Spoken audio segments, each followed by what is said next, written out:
ज़माना जब पूरी तरीके से हाईटेक हो गया है और गवर्नमेंट भी अपने आप को टेक्नोलॉजी से जोड़ रही है, तो ऐसा क्यों हो रहा है कि ऑनलाइन पोर्टल बनने के बाद भी जो भी हम कंप्लेन ऑनलाइन पोर्टल पे करते हैं, चाहे वो पुलिस कंप्लेन को लेकर के हो, चाहे वो दूसरे डिपार्टमेंट के कंप्लेन को लेकर के हो, उसको तवज्जो नहीं दिया जाता। अगर कोई भी व्यक्ति डरा हुआ है और अगर किसी भी हाल में वो जा कर के डिपार्टमेंट में कंप्लेन नहीं कर सकता, अगर वो खौफ खा रहा है या कोई ऐसी ज़रूरत है कि किसी के पास जैसे महानगरों में आप चले जाइए, महानगरों में लोग काफ़ी लेट नाइट पहुंचते हैं घर, 100 किलोमीटर 200 किलोमीटर ऐसे 150 किलोमीटर पे उनके ऑफिस होते हैं।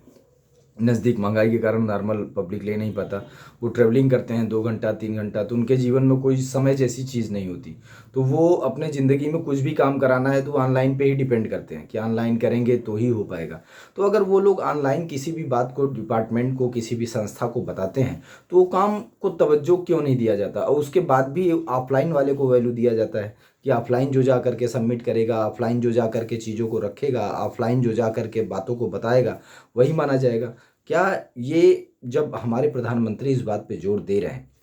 हमारे प्रधानमंत्री का पूरा फोकस जब इसी बात पर है कि हम टेक्नोलॉजी से पूरे देश को जोड़ेंगे, पूरे देश के अंदर मूवमेंट लेकर के आएंगे, पूरे देश के अंदर एक क्रांति लेकर के आएंगे कि कोई भी काम घर से होगा। सरकारें भी इस बात के लिए बार बार बात करती हैं, राज्य सरकारें भी इस बात को लेकर के चर्चा करती हैं, पर प्रैक्टिकली जो देखने में आता है, जो व्यवहारिक तौर पे समझ में आता है, वो एकदम अलग ही होता है।